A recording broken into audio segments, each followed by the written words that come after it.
What is up, guys? Wraec is here with a new video, and we just received an insane new patch with a ton of content, actually.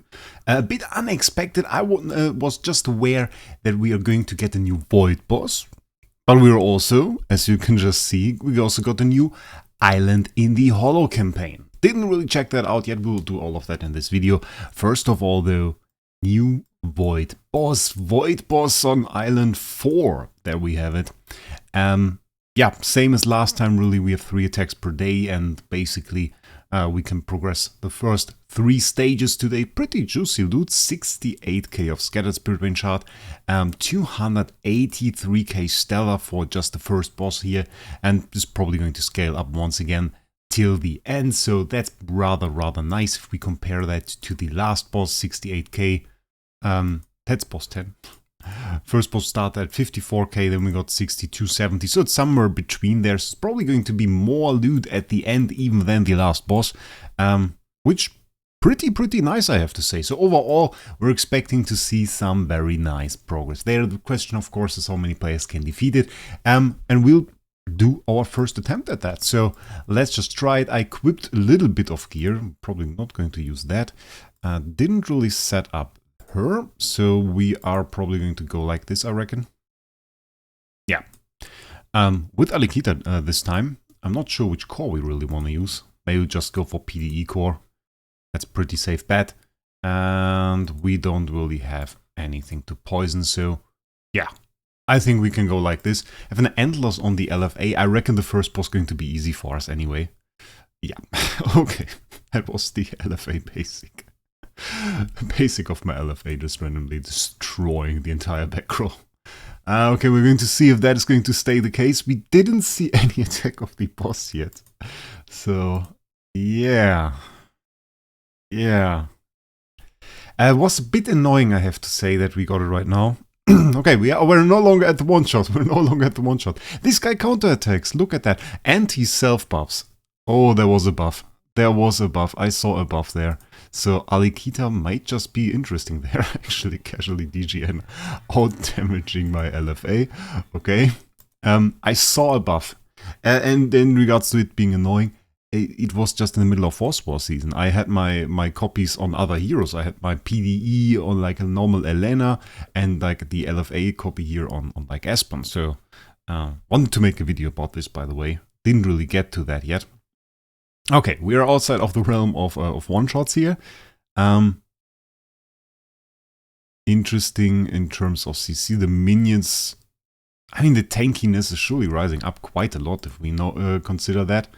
Yeah, that's an insane increase in stats. It's like ×5. I mean, it's not really at the point where I'm afraid in any way that we might not win or not be able to do the damage, given that my LFA hasn't done an active skill yet. But still, 84k of the orange mats, 10k of the blue mats is very good though. For boss 3, and considering we nearly got like 1 million stellar already. I always like that those bosses have really nice loot. So we can't sadly do more attacks, we only see the loot on the next boss, 92k, 11k. Very nice. They are not very consistent with the scaling of those rewards. Like, as I once tried to predict the loot of the next boss, and it was like a lot lower actually, because the scaling wasn't just there. But I'm pretty eager to try it the next time. I'm probably not going to make a video tomorrow on the boss, as 5, 6, 7 is just going to do just the same. But 8, 9, 10, there we are going to try and get the boss kill, of course, on turn 1 with perfect score. That would be rather nice. And let's check out Hollow. Hollow, of course, we already see it. New heroes in there, Gagi, TVB, everything. I already saw that they apparently didn't update the core chest. So we once again have the Core of Origin selection chest, yeah, with the basic cores, which at this point, yeah, a bit pathetic, I have to say. Yeah, can't really convince me. There's once again pretty decent loot in here overall. You could just get a whole lot of stuff, so it's rather nice.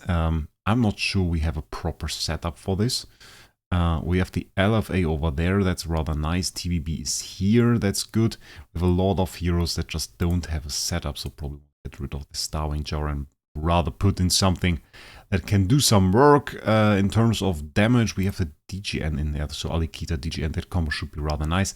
Probably going to take out this guy as well. Star Alchemist Holmes Young, no setup. Not quite sure. The first one probably take a little bit of support from here, and this guy goes to the back row, hopes that he's safer there. Let's swap this. I think we are going to be fine, given that we just put 17 billion power on the board. Let's see how this goes. Ooh. Okay, starting off with not a one-shot from the basic, so should I be surprised at that? I mean, it's Island 6, but it's those are usually kind of difficult. I mean, like, we are not going to struggle against a stage like this, but once we face something like a Valkyr stage, that might be a problem. But the stats right now don't really seem to be there. That is a basic, okay. TBB, they are rather slow. Okay, pretty easy defeats so far, I have to say. We'll do one more stage, and then we'll go towards another feature.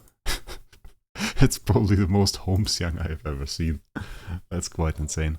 And there's one more feature I've also prepared that we can look at, and this is a bit of a game changer and requires a little bit of commenting from me. So we're going to check that out. This is a bit faster. This Holmes Young attacked a little bit earlier, but I think we didn't really set up soul power yet. So in terms of speed, we can easily add another like 700 or something to the board, making this a rather different task. Yeah, I think we're just going to do a live stream and defeat the rest of it. I think that's going to be good. For turn 1, like 4 CC, 2 times stun, freeze, everything. That's quite mad.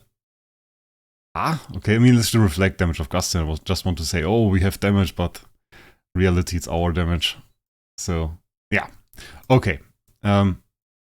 Is rather easy. I think the ones, I think, was it Islet 4 that was super difficult? This one doesn't seem like that, so yeah. The thing though that they released and that, yeah, I don't really know what to think about. I think it will be quite mad. Soul Temple, we now have skipped cutscene, which means you can go into there and, well, let's just select the 5-star, not a Tara, please. If we have anything good, we can probably do like a G-star, and we have like a free awakening. So what you can now do is basically this, and there is no animation. So what does that really mean? Why is that important that there is no animation? Well, in awakening session, one major perspective is time. Like, you can't really quickly summon. Everybody had to look at the lengthy animation to do a summon. So you had to go in there, you click the button, you click the Awaken Soul. Oh, the meteors came down, which was cool. I mean, in terms of hype and everything, that's very, very nice. But that's also limiting. It takes like 5 seconds or something to do an awaken. If you can skip the cutscene, however, you can do way more awakenings. And especially at the top amount of points, it means you really can't relax. There was like a certain bit of distance where you could say, okay, within 1 hour, nobody can cover the distance that I built up to the 2nd place or something. And that is now gone. This is basically no longer the case because you can super quickly awaken. You would set up a macro for this and just absolutely go ham. And one thing they even added is quick awaken. So if we go into there, we can also select only Transcendence Host Heroes. And I mean, you can easily use a macro to do all of that. And I have a little bit of an animation here that's probably going to slow it down a little bit. So now we have 10 copies of IHP here, which we can instant summon with with skip cutscene. So if we now go ahead and click Awaken All, we're going to awaken 10 copies of IHP at once. Bam! And it's just going to be the case. That's a pretty cool one. B- attack there, 3000. Pretty nice. We instantly see all of the awakenings just pop up on the screen, and those were 10 awakenings in like 1 second. It's like 0 effort. So if we were in the situation where we wanted to do some quick summons, we can just go bam, bam, bam. I actually need those 2 copies. And we can just select the host heroes, which is, by the way, this is pretty cool because we have like all of the Transcendence heroes finally at a quick and easy way to grab them. But it's also a bit of a problem on the other hand, because, well, now everybody can super quickly summon. My prediction, next awakening session, is going to be probably a very swift start, and then the last day is going to be absolute madness, because I reckon there are going to be 2-3 people. It's just going to push for the place 1 in like the last 2 hours or something, because they can awaken that quickly. And I heard there are even some ways to cheat. If you just speed up your emulator a little bit, you can speed up those animations as well. So probably are some options to supercharge this. Let's do it without skip cutscene. I want to see how that looks, because I haven't seen that yet. Do I now get like 100 meteors, or is like one awakening after each other? Do I now have to watch 10 awakenings? Okay, watch one. That is so weird. Okay, that is such a weird way to make it, because you watch one awakening and then... Okay, is it just the best awakening that plops up? Is it just the best awakening? Let's do a little bit of an experiment. I know I'm wasting a little bit of contract story and copies here, but it's just but we have it. It is not important. So, is it just the best cutscene that's going to be shown? Because that would be kind of cool again. Best of 10. That would be kind of... I surely hope it isn't. So it's if D+ is now the best, that would be kind of interesting. Because like even for video content, that is kind of nice, because you get to watch like higher level animations. D+ was indeed the best. That was indeed the best summon. So you get to see the best one apparently. Kind of interesting. Kind of cool. Horrible that it was in D+, so. Okay, enough experimenting. Just want to show you guys these new features. Tell me your opinion about the awakening session now, because I think it will be quite insane.